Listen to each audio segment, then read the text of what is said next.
Factores de la expansión de la colonización española en América.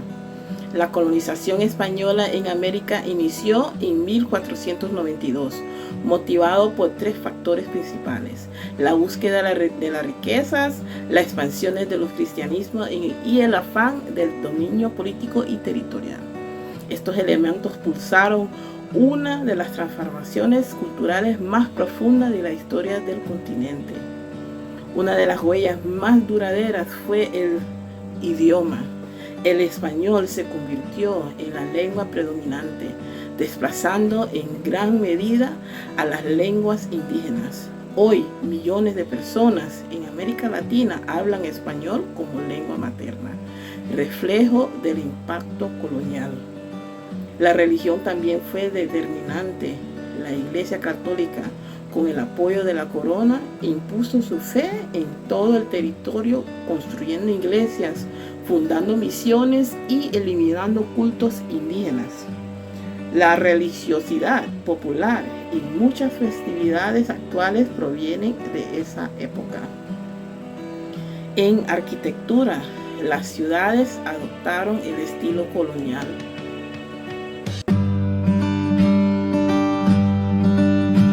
Los viajes de expedición fueron el punto de partida de toda la colonización.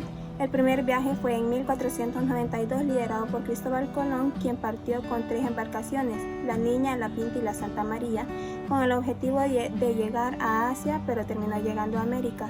Aunque los nativos los recibieron con curiosidad y cierta confianza a los españoles al principio, los nativos pronto entendieron que los españoles no venían solo a explorar, tenían otras intenciones, las cuales eran la búsqueda insaciable de oro y riquezas. Colón hizo 4 viajes en total. En el segundo ya no era exploración pura, sino un intento más organizado de colonización. Trajo consigo más barcos, soldados y frailes para comenzar la evangelización. En los viajes posteriores descubrieron nuevas islas como Guadalupe, Puerto Rico y parte de la costa hondureña, donde incluso se celebró la primera misa católica en tierra firme del continente. Estos viajes abrieron paso a la conquista de América gracias a la tecnología militar española y a que muchos pueblos indígenas estaban divididos entre sí. Los conquistadores avanzaron rápidamente. A partir de ahí vinieron las guerras, las epidemias, la esclavitud y todo un sistema colonial que transformó completamente la vida de los pueblos originarios. En resumen, los viajes no solo conectaron dos mundos, sino que también se dio inicio a uno de los procesos históricos más complejos y transformadores de nuestro continente, la conquista de América, dejando consecuencias como la pérdida de autonomía indígena, destrucción cultural y el inicio de siglos de dominio extranjero. La conquista española implica de 3 momentos importantes: el militar, el económico, el ideológico espiritual. Durante la conquista de América, los españoles impusieron militarmente, gracias a sus armas de acero, caballos, la división indígena y enfermedades. También explotaron económicamente a los indígenas, convirtiéndolos en tributarios de la corona. Además, impusieron su cultura y religión. En Honduras, la primera expedición fue de Gonzalo Dávila. En 1524 llegó buscando oro al Valle de Olancho, donde derrotó a tropas de Nicaragua.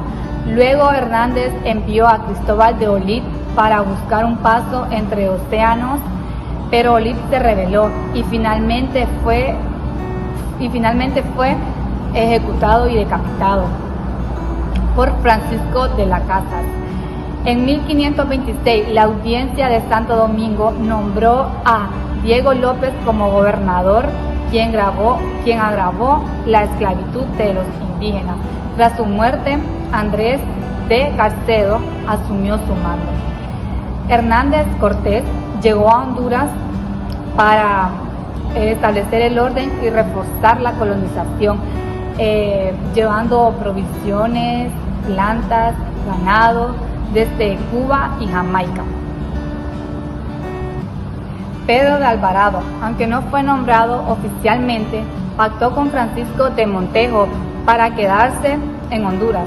y fundó San Pedro Sula en 1536. Más tarde, Montejo asumió el control, enviando a Alonso de Cáceres para conquistar más zonas, pero los indígenas del sur opusieron resistencia. Tema 4. Resistencia indígena. La resistencia indígena comenzó desde el primer momento en que los pueblos originarios se enfrentaron a la conquista europea. Lejos de aceptar pasivamente la dominación, muchas comunidades indígenas lucharon por defender su territorio, su cultura y su forma de vida. Al principio, esta resistencia fue principalmente armada. Por ejemplo, en el Caribe, los taínos se liberaron contra los abusos de los colonizadores. En México hubo una fuerte resistencia durante la conquista del Imperio Azteca y más tarde, en el siglo XVIII, el líder indígena Tupac Amaru II encabezó una gran rebelión contra el dominio español en Perú.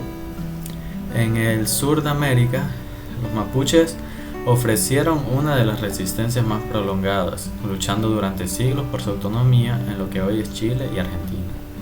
Por la resistencia no hubo impedimento solo militar. Muchos pueblos indígenas adoptaron una forma de resistencia cultural y espiritual.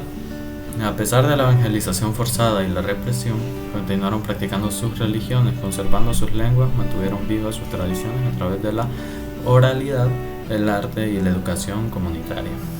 Durante la colonia y después de la independencia, los indígenas siguieron enfrentando discriminación, pérdida de tierras y marginación. Sin embargo, su lucha nunca se detuvo. En el siglo XX y XXI, la resistencia indígena ha tomado otras formas de defenderse: protestas, movimientos sociales, defensa del medio ambiente y demandas por el reconocimiento de derechos. Hoy, más que nunca, esta resistencia tiene un papel muy clave en la defensa de la diversidad cultural, los derechos humanos y la protección del territorio frente a amenazas como la minería, deforestación o los megaproyectos. Hablar de resistencia indígena es reconocer que los pueblos originarios no fueron vencidos por completo. Su lucha continúa y es esencial para construir sociedades más justas y respetuosas de nuestras raíces. La economía de la sociedad durante la colonización española en América. La colonización española no solo transformó la cultura de América, sino también su economía. Desde el siglo XVI, los recursos naturales fueron explotados para enriquecer a la corona española. Se impusieron sistemas como la encomienda y el repartimiento que beneficiaron a los colonizadores y esclavizaron a los pueblos originarios. El idioma español fue clave para imponer un módulo económico centralizado y jerárquico. A través del lenguaje se organizaron censos, tributos y órdenes reales que regulaban la actividad comercial y laboral en las colonias. La Iglesia Católica también jugó un papel económico, controlaba tierras, cobraba diezmos y poseía mano de obra indígena en las misiones. Su influencia económica fue tan grande como su poder espiritual.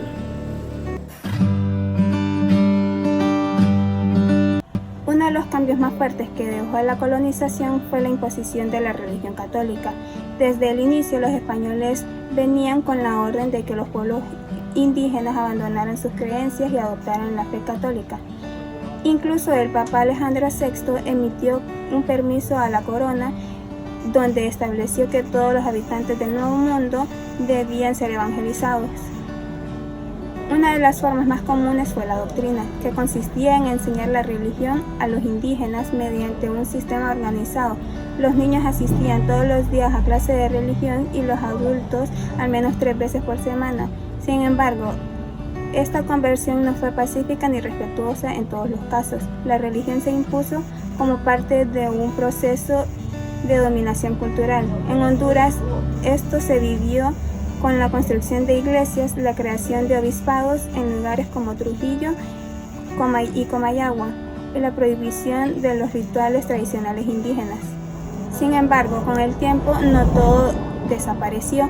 Lo que ocurrió fue una mezcla de creencias conocidas como sincretismo. Por ejemplo, la Feria de la Virgen de Suyapa, aunque es católica, incluye prácticas heredadas de la espiritualidad indígena, como promesas, velas y caminatas. También la celebración de San Isidro Labrador, donde se bendicen las cosechas, o el hecho de que mucha gente ve a los santos como protectores del agua o de la tierra. Todo esto muestra que aunque se impuso una religión, los pueblos indígenas encontraron formas de resistir y adaptarse, y adaptar sus creencias, y ese legado sigue vivo en nuestra cultura hasta hoy. Tema 7. Economía y esclavitud. La economía colonial en América estuvo profundamente basada en un sistema de explotación. Desde el siglo XVI, el objetivo principal de las potencias europeas, como España, Portugal, Inglaterra o Francia, era extraer la mayor cantidad de riqueza posible de sus colonias. Principalmente minerales como el oro y la plata, luego productos agrícolas como el azúcar, el cacao o el algodón. Para mantener este sistema productivo se necesitaba una gran cantidad de mano de obra. Al principio se intentó esclavizar a los pueblos indígenas, pero las duras condiciones, las enfermedades traídas de Europa y la brutalidad de los colonizadores provocaron una gran mortalidad. Por eso se comenzó a importar esclavos africanos en grandes cantidades, los que dieron origen al tristemente famoso tráfico transatlántico de esclavos. Millones de hombres, mujeres y niños africanos fueron secuestrados, vendidos y transportados en condiciones inhumanas hacia América, en las plantaciones de Brasil, el Caribe y el sur de Estados Unidos, así como en las minas de oro y plata de México. Los esclavos trabajaban sin descanso, sin derechos y bajo una constante amenaza de castigo. La esclavitud fue la base de la economía colonial. Los productos generados por el trabajo esclavo eran exportados a Europa, donde enriquecieron a comerciantes, nobles e imperios. Sin este sistema de explotación, el desarrollo económico de las potencias coloniales habría sido muy diferente. Pero incluso dentro de este sistema hubo resistencia. Algunos esclavos lograban escapar y formar comunidades libres, como los quilombos en Brasil o los palenques en Colombia. También hubo rebeliones como la de Haití en 1791, que terminó con la independencia del país y la abolición de la esclavitud. La esclavitud fue abolida oficialmente en casi todos los países de América durante el siglo XIX. Hoy quiero compartir con ustedes un tema que va más allá de la historia. Se trata del legado cultural duradero que dejó la conquista en nuestro país.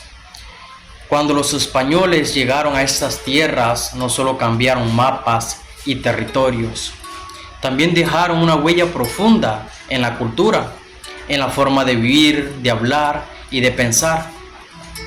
Esa huella todavía está viva en nosotros. Por ejemplo, el idioma que usamos todos los días, el español, es uno de los legados más fuertes, pero también heredamos fiestas religiosas, tradiciones, creencias y hasta formas de vestir y de celebrar.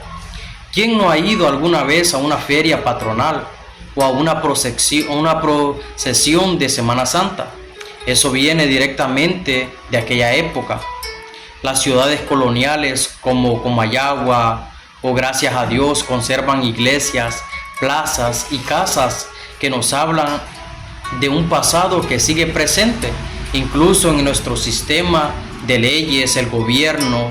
Muchas instituciones son herencias del modelo español. Pero no podemos olvidar algo importante. Una mezcla cultural también trajo dolor. Nuestros pueblos indígenas perdieron mucho: lenguas, costumbres, tierras y libertad. A pesar de eso, resistieron, y gracias a ellos, hoy también conservamos parte de nuestras raíces ancestrales. Por eso, cuando hablamos de legado cultural, no hablamos solo del pasado, hablamos hablamos de lo que somos ahora, una mezcla de fuerza indígena y herencia española, de lucha, de fe y de esperanza.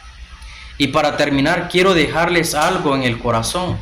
Reconocer nuestra historia no es solo para pasar exámenes, es para entender quiénes somos, de dónde venimos y hacia dónde vamos.